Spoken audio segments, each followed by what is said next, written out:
Welcome, podcast listeners. You are tuned in to a special episode of Crossing the Axis. That's because the show's founder and host for the past 2 years, Max Kaiser, is stepping out and handing over the microphone to me, James Keblas.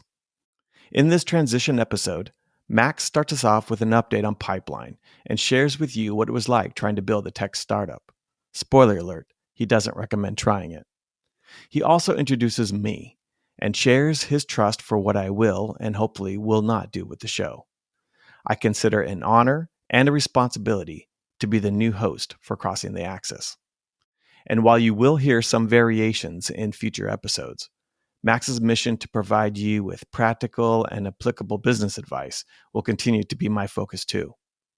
I hope you enjoy our conversation, and I look forward to helping you succeed in the production business. Now, on to the show.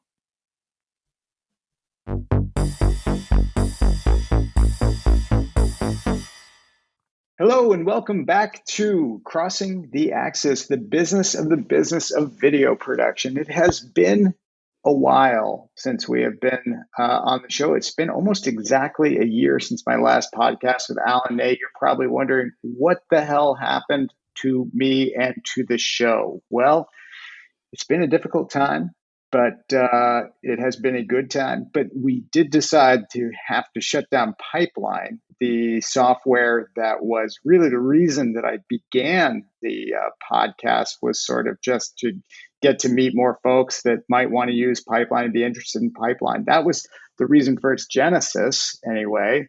But the fact is, running a software company was sort of a major endeavor that needed a lot of investment and a lot more than I was able to put into it. And after 3 years of pummeling money and time into it, I simply decided it was no longer something that I wanted to do or to raise investment for. But the best part, while I was creating Pipeline, was doing the show, doing Crossing the Axis, and all the great people I got to talk to meet with that I really hadn't had a chance to while I guess maybe I thought I was in competition with them or something like that. But after this last year, I still was getting downloads of the show. I still was having people reach out to me to say how much the show meant to them. They were glad to have it out there.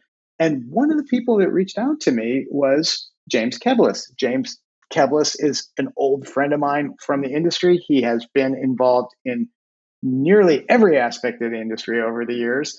And he said, that was a great show. Would you consider handing the keys over to someone that wants to take it over and keep that flame alive? And well, I've got James on the show today, and he is willing to do that. He's going to do that. And we're just this what the show's all going to be about, is handing those keys over. And James, I'd like to welcome you onto the show now. Hello, Max.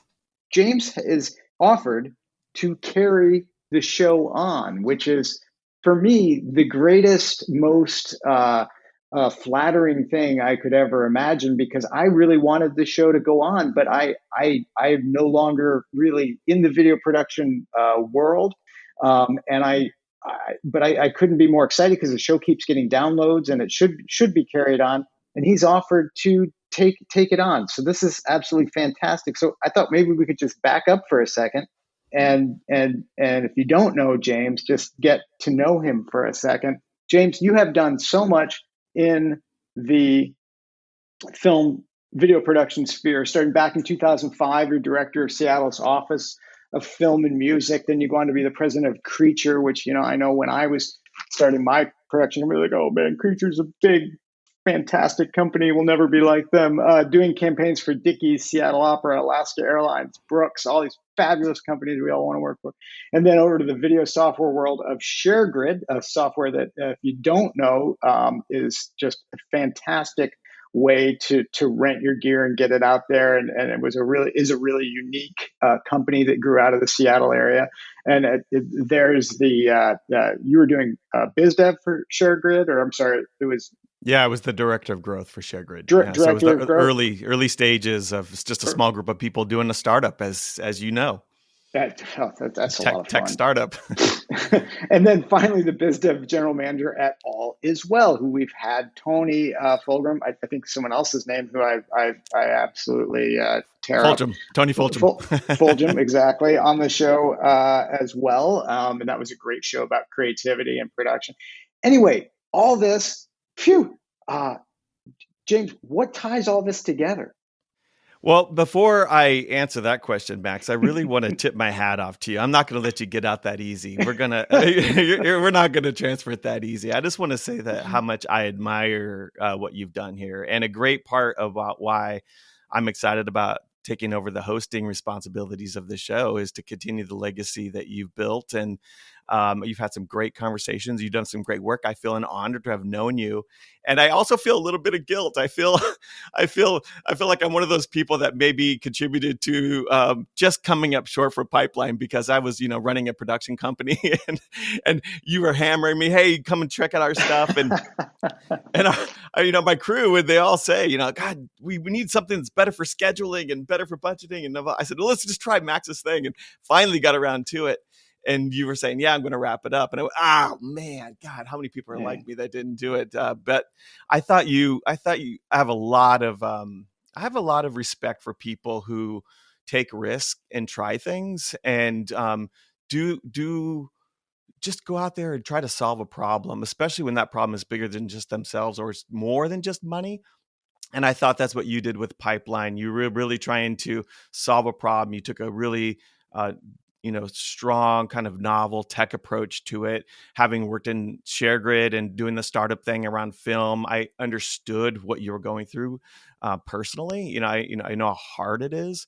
And watching you do it, I just have a lot of admiration for that. And when you came up short, I thought, a lot of great people come up short. I've come up short, and many of us have come up short, but it doesn't take away the great work that you did put in there. And I also want to say there's a lot of reason I think you came up short had to do with the pandemic. A bad timing, I think, is a big Yeah, part of that. And I think you should remember that because yeah, if it was a different time, I think you probably would have been able to take it all the way across. But anyway, when I heard you weren't doing it, and then I said, well, what the hell's going on with the podcast? Like, what are you going to do with yes, that? That was a little treasure, little asset for us.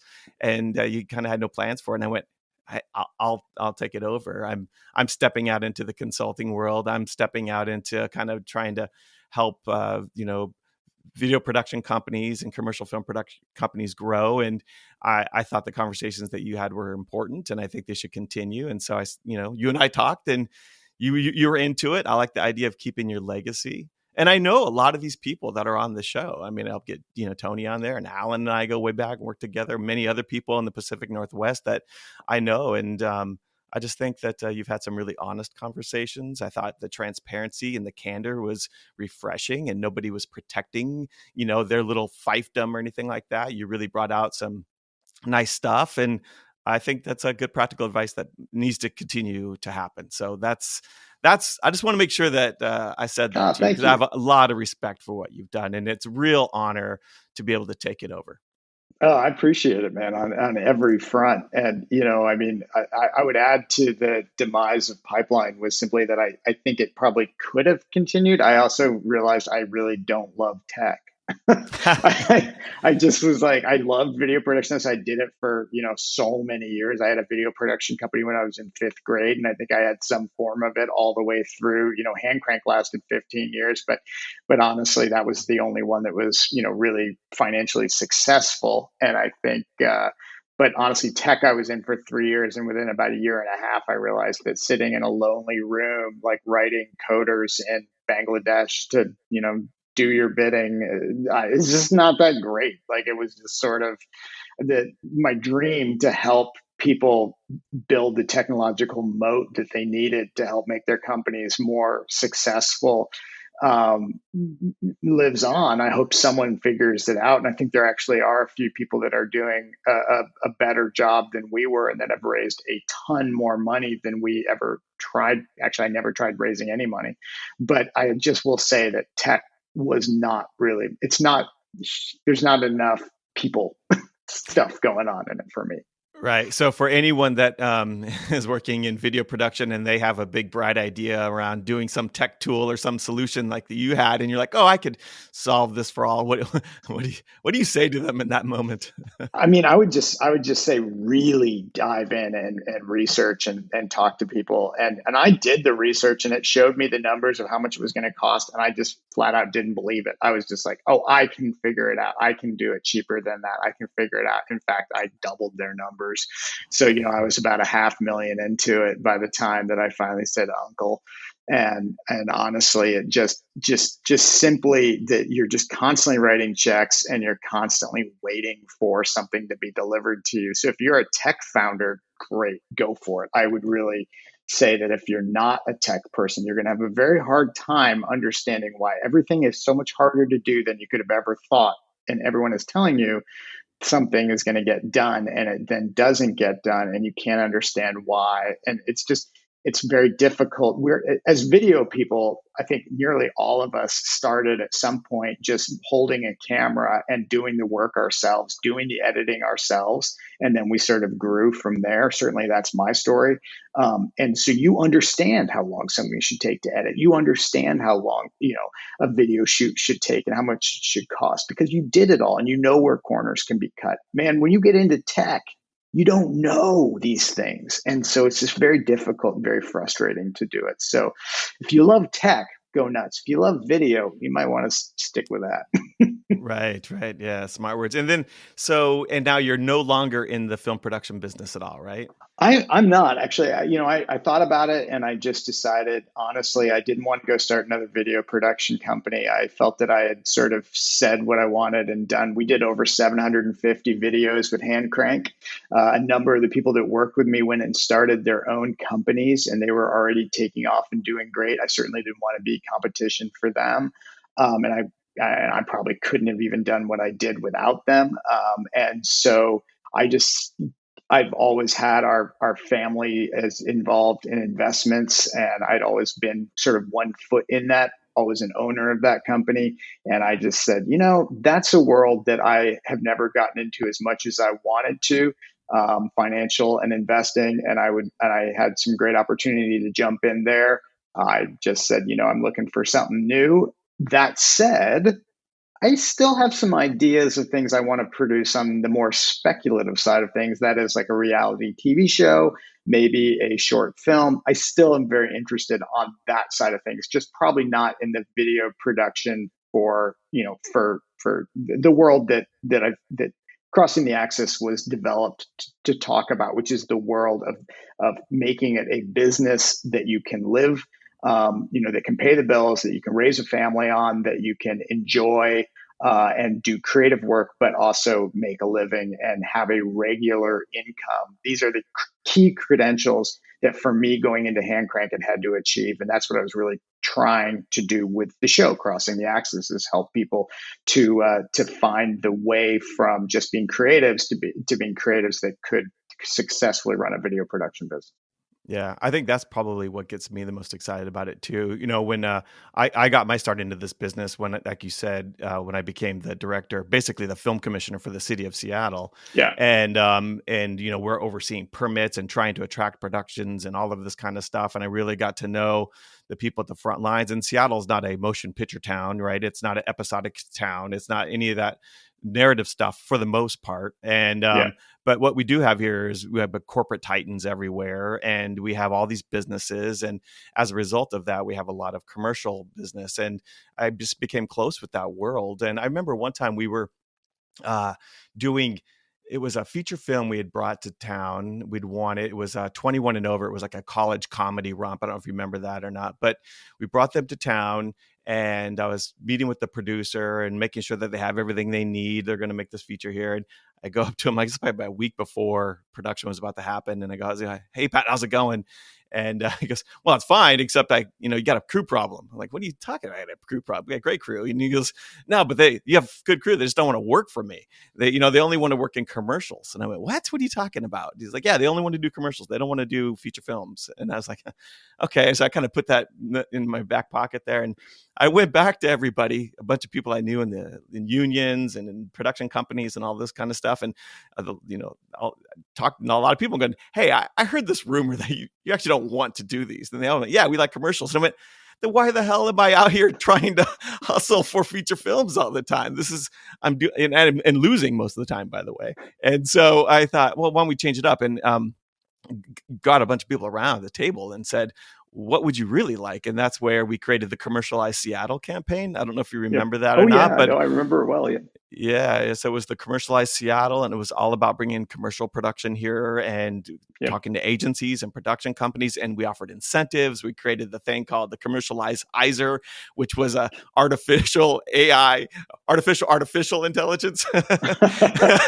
Where we, some creative could put in their, script with some locations so their kind of a cliche idea along with some locations, and I would pop a script, and we had a lot of fun with it and really had success. And that's when I got to know the commercial side even more and liked it. And as I started talking to these folks and just realizing that it was a legitimate way to make money, like it was a legitimate way to make a living and to really have a long run at it, and that there was sustainability in it, and it was what many places outside of LA and New York could do. And so that was my eye opener to the whole thing, and that's what led me into the agencies, and then was what led me into ShareGrid, and then I got to know the production community on a scale I'd never even imagined. Hundreds of thousands of members at ShareGrid, and growing that community and launching all the cities and things like that, and then watching what they were doing and how they could make a living, and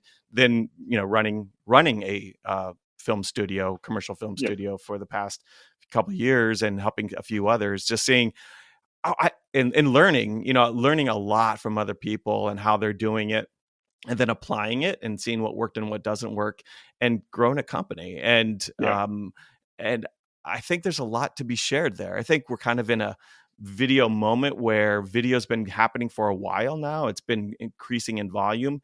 And I think the prices did go down, and they probably are continuing to go down for, the services that clients want. But I also think there's a maturity happening right now where a lot of these people believe that they are smarter than the people that are hiring them, and they've got enough experience, and they have an own point of view and an own belief, and they're going to want to do something on that. And there's a critical mass of that now, I think, where, okay, so if we can really figure out how to create these sustainable businesses, it's worth figuring that out and sharing that information. And that's my path, and what I hope to do from what you've built and the conversations you have and what I've experienced and put and what I see others doing, into sharing that. Man, that is going to be, that's fantastic. And quite frankly, I think that's, as you and I've talked about this offline, and I think that's actually a much, in making pipeline. Look, I was really successful with the hand crank at least from my point of view. Like I was happy with we were doing about 1.75 mil a year for about 3 or 4 years running.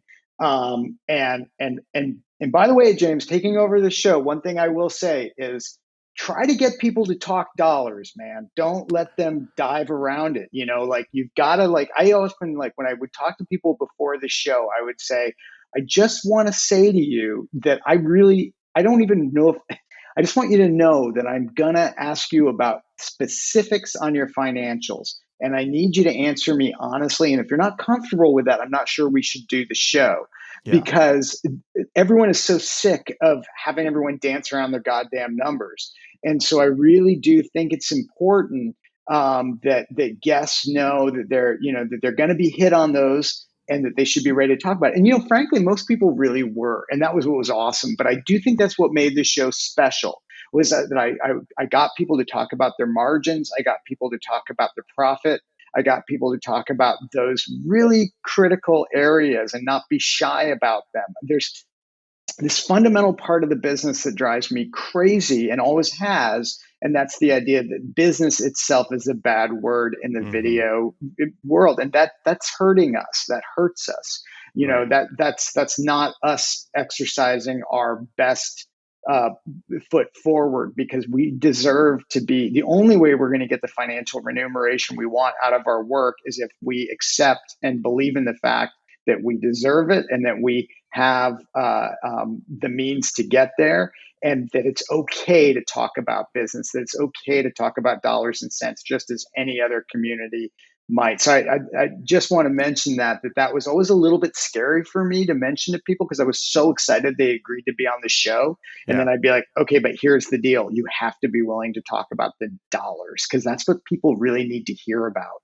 Well, I know exactly what you're talking about. I heard that in many of the episodes that you have in the past, and it is what I liked about it, and we'll continue to keep it going. I Awesome. think, Thank you. I mean, I'm interested in that too. I mean, I think the being more specific is better, being really direct is better, and I think so often people aren't that way because they're insecure, and insecure comes from lack of experience, and lack of experience Yeah. comes from lack of. So you just not knowing things. So no one's afraid to. Everyone's afraid to say something because they don't know enough about it, and so it's just like Yeah. my interest is in demystifying these specifics as much as Yeah. possible and just laying it all on the table. And I'm not. I hope, and I think what you've done is honorable in that you've really get people to understand that they don't have to be protective of these things, because if Right. we're all doing better, Yeah. if we're all practicing doing these better practices and we all do better, it will serve everyone better. I mean, I think that's the key here, and what I hope to keep going as well is just sharing the secrets and the pro tips and the Yeah. inside knowledge elevates the quality. It Yeah. elevates what we can expect clients to pay. And Yeah. my theory on that too is it increases the quality of the work, because you're getting more money, so you'll do better work and you'll feel more of an expectation, or an obligation rather, to really help the clients meet their goals. And clients are happy to pay. My theory, my experience is that if you can help a client meet their goals, they're happy to pay. Absolutely. And they'll come back. I mean, that's the other thing is, like, as we moved up the ladder of pay from, Joe's local car dealership to Capital One, along that route, what I found was that, yes, the creativity element was obviously paramount and very high. And of course, you're always going to be judged on your portfolio that you have online. But the thing that sealed the deal, and then also always brought them back, was your delivery on that work, in terms of a business sense, on budget, on script. That things happen. The only clients we ever lost was not when we blew it creatively, but when we blew it on the business side for one reason or another, which did happen. And so that is the key. Is, like we used to always say, we like to think of ourselves as 50% creatives and 50% just like a bank, and that we're that boring, and keeping it that boring. Of course, banks have gotten a lot more interesting over the years, but at the time we were the old kind of bank, the boring bank. And so those things are really critical as you move up the line and the numbers get quantumly bigger. And that's something I really hope you'll cover more in the show that I never got to, was how scary it gets when you start doing $250,000, $300,000 productions, and how tricky it gets in terms. And you've had more experience than I have with this. I only touched that market a little bit in our last few years. We did Mm-hmm. a national for Zulily. We did some nationals for Capital One. We did some other stuff, but we kind of just dallied in the union stuff, and we weren't really there. You've been there a lot more, so it's going to be very exciting to hear what you're able to bring to that, because everybody wants to know about that. That's like the shrouded secret mist that no one knows about. And you'll be amazed at how many people I've talked about it with, and they said, I went into that world and I came right back out, because it's so terrifying, and What the numbers are so terrifying. Let me ask you then, what is it you think is so scary about it? Or what you said there's a real Mm, danger in that mm. that scale. What are you talking about? When you get into that scale, just the liabilities are scary. Hmm. The fact that so much money, often the agency will figure out a way to get the production company to act as the bank. Hmm. This is really unfortunate, and you wind up holding the bag on a lot of there's a lot of money that just has to go out at the outset of a big production like that. How do you arrange your deal with the agency to make sure that you get that money first before you put it out? Well, a lot of times that's not the way it happens because you're so goddamn excited to get the work, and so you might make a That's deal that is not in your best interest. And my experience was the agencies always came through, but sometimes, specifically back in the mid 2000, the mid like 2012, 2015, you probably remember this, James. It was like there was some kind of crush on agencies where they didn't have any cash flow, and so we were all kind of playing this weird cash flow game. And that's just a very dangerous place to get into. And then, the productions would, oh, let's have a motorcycle jumping over something. Holy crap. Sounds like a great, fun, exciting idea until the motorcycle crashes. And then you've got some major liabilities and concerns. So those are the things I'm talking about that are just a lot scarier as you move up the line. And then, of course, you have a $300,000 budget that you get so excited about until you start realizing that a third of it to more is going to the talent or going all these other places. Very quickly, you can find yourself with not much left over at the end of the production if you're not super duper duper careful with your numbers. So it's just stuff like that that I know you've got a lot of experience with, that I think that people are going to be really interested to hear about as they move their productions up the line. Because as you were saying about, yeah, I think budgets are always getting crunched. Budgets are always getting worked down. We saw that from day one. I think you just have to be really good at owning the space of what value you're bringing, and you those big companies, those people with the big pocketbooks, they know the value you're bringing to them, and you just have to unlock that and find a way to unlock that as you're talking to them. And of course, your past work is one of the best ways to get that to happen. Yeah, absolutely. I think one of my missions is to knock people down from being too excited about jobs in general. Like Right. the more excited you are for the job, the more at risk you are. You got to kind of back it up and really be honest about it. I know it's such a scary thing, especially if you're the money's really good and you really could use it and you're kind of making Yep. decisions. You've got to still stay smart about it. Right. You have to say no. You have to tell a client exactly what they can get for the price that they're putting out. And if they want more, they can do that, but it has to cost more. Get Yep. comfortable talking to the clients that way. Always offer them what they can afford. Give them an option for what, if you have Yep. $100,000, this is what we can do for Yep. $100,000. But if you want to do this or that, that's going to be $200,000, and this one is See, that $350,000. would be a great show. That would be a great show right there. Yeah, So, I was always thinking of great show topics, and that would be a great one. What if you got like an agency person and a production company person on the same show, and you got them to each present their side of the deal making? The deal making is always chicken and egg, right? yeah. It would be, and maybe not. You could also not be agency. It could be like a in-house marketing director that hires video guys all the time, right? But like, you get the idea. Like, have them have to both present their side of the story. It could be really fun, right? Because Well, it's kind of you, scary. you're tipping your hand a little bit there, or tipping my hand, I should say. I'm working on recording right now, and I think that's going to be the first episode that I do on Oh, my that's great. own. I That's awesome. really, I really, what I'm approaching the show is not as the smartest person in the room. I'm Yeah. approaching the show as I have a lot of experience here. I've done a lot. Yeah. I've worked in the Yeah. millions of dollars, not in the tens of thousands or the hundreds of thousands. And Yeah. Yeah. I can tell you what I did that worked, and I will tell you what I did that didn't work, and I'll be real Yeah. honest about it. And there's still so much more that I don't know, and we're going to talk to people and uncover that and try to get into it a little bit.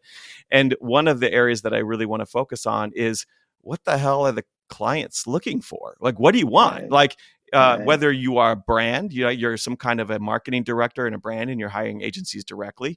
I'm sorry, or production companies directly, or you're an agency and you're hiring production companies to fulfill their client streams. And just, well, let's just talk to them. Let's just bring them on the show and have them in a very candid way talk about what they are looking for and what they want to hear and what they're facing, and just just put some daylight on this conversation and just once again demystify it all. So that's going to be how I come out. I know people will appreciate that, your audience in particular, and I think video production companies, they're often afraid to ask, and I feel like I'm in this position with this show that I can do that and have enough experience to offer the authority to lead it. So I'm excited about those kind of conversations. That's a brilliant idea. Those are great.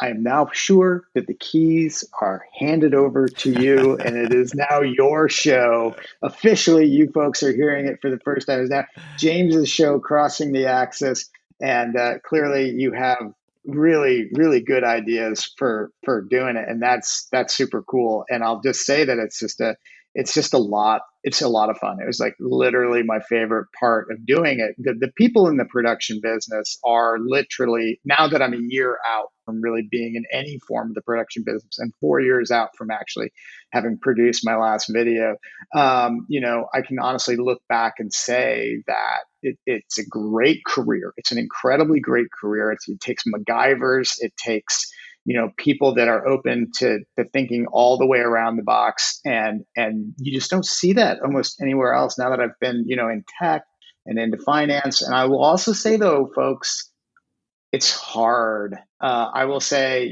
looking from the like that, it is. If you think, wow, this is really challenging. I mean, I love it, but it's really hard. Well, you're right. Don't feel bad, because the truth is you're being asked to like think on three different levels all the time, whether it's creatively, financially, craft the craft, Operations, business, the creative, all of yes. that. Yeah, right. Yes, man. I mean, it's just so much. So don't think you're crazy if you're lying up in the middle of the night. Like, what the hell is going on?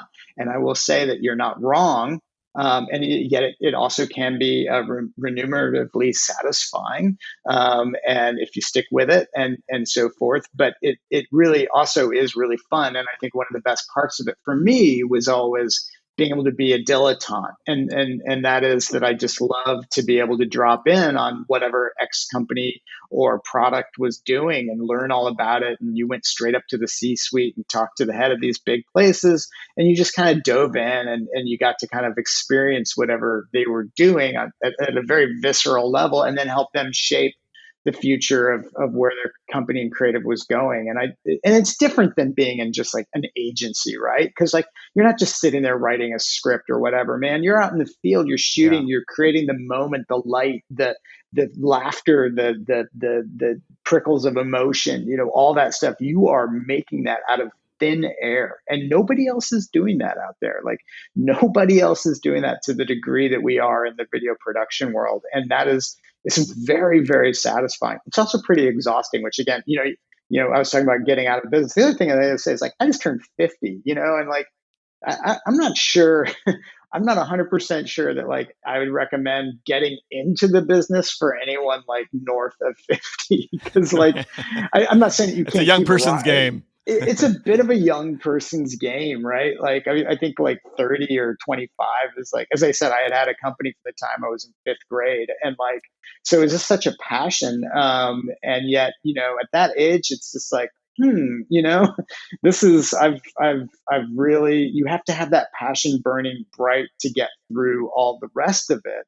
But in that case, it is most certainly worth it. But the other thing I would say is you're going to learn a lot about a lot of things as you do it, and that if you choose to go other places, you're going to find out that you can kick anything else's ass, because if you've done even halfway well in video production, dude, you're going to be able to get into whatever else you want to later in your second or third career or whatever. So Yeah. it's all good. But I'm glad that you pointed that out, and kind of the unique kind of personality or persona of the video production person in some way, because I feel that too. I mean, I've worked in advertising, marketing, all this on a few different sides now, and the agency side and the yeah, production side.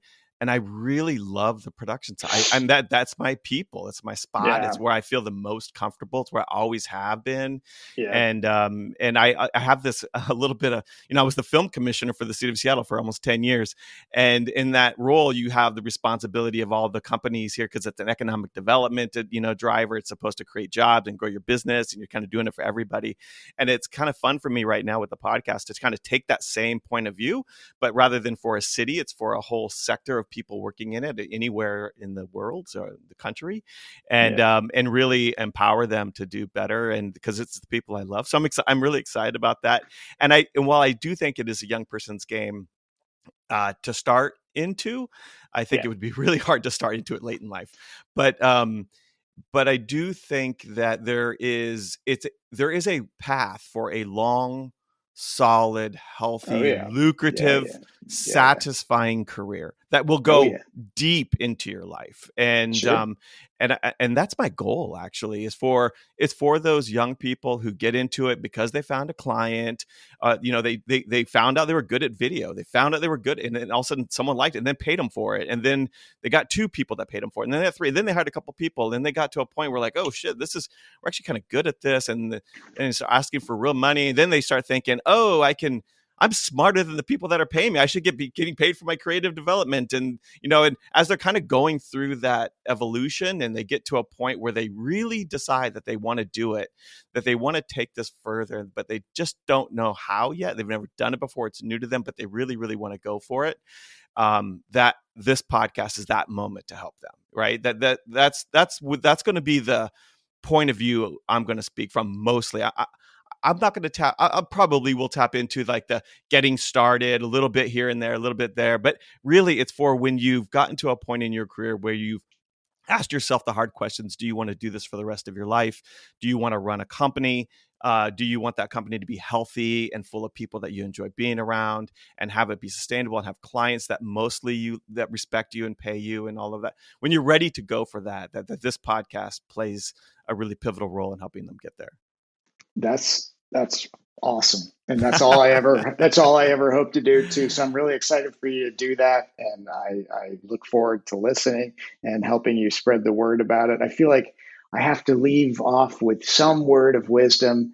And all I can say to folks is the one thing I would really try to hammer home as you go through this, because there's so many chat boards and everybody, it's not a non-opinionated group of people that you're working with, right? Like everyone has an opinion about how to do the best color balancing, how to do the certain shot the certain way, and there's always the way that things are done and so forth. I would just encourage everyone to realize there are no rules. There are no rules. And I am talking about everything. I'm talking about there are no rules for how much you pay people.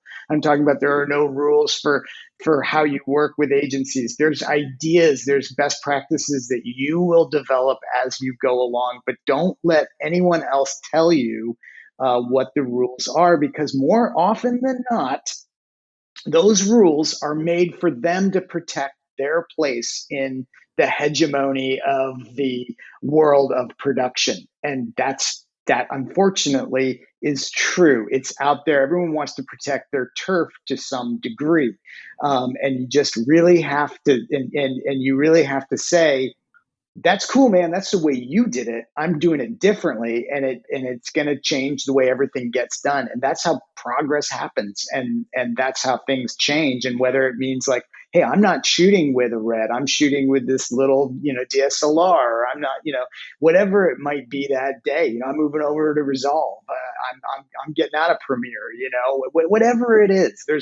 There's no freaking rules whatsoever. No one can ever tell you theirs. That's probably the best part of being in this business, is there is no school for it, really. There is no rules to it that you have to follow. So the only rule is treat everyone as best as you possibly can, because they will, just because first of all, you should. And second of all, they'll come back around, and you'll need something from them. They'll need something from you, but like, just treat everyone with the respect that you'd want to, pay them as great as you possibly can. That goes a long way. Don't ask for too many favors because just use money.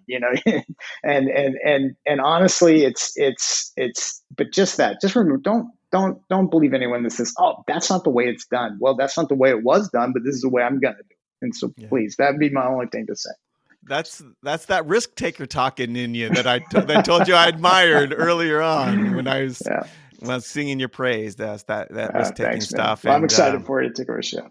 well, thank you, Max, for handing the keys over to me. I'll take care of this for you, I promise, Right on. and I hope to Right keep on. your legacy alive. Thank you for all you've done for the Pacific Northwest community in particular, but for the broader video production industry and the conversations you've led. And I wish you the best of luck. And if we all make a lot of money, we'll bring it to you, and you can help us with our wealth management. Or that's the. Yeah, I see totally. you have the long game here, don't you, Max? That's right. That's right. That's right. I expect to have lots of clients who are successful video producers for sure. But no, man, I think it's great. So all the best to you and the show, and to what you're doing in the coaching and the business development with folks. It's a great. I'm so happy to hear that you're doing that. That's really fantastic. Well, I look forward to what's ahead.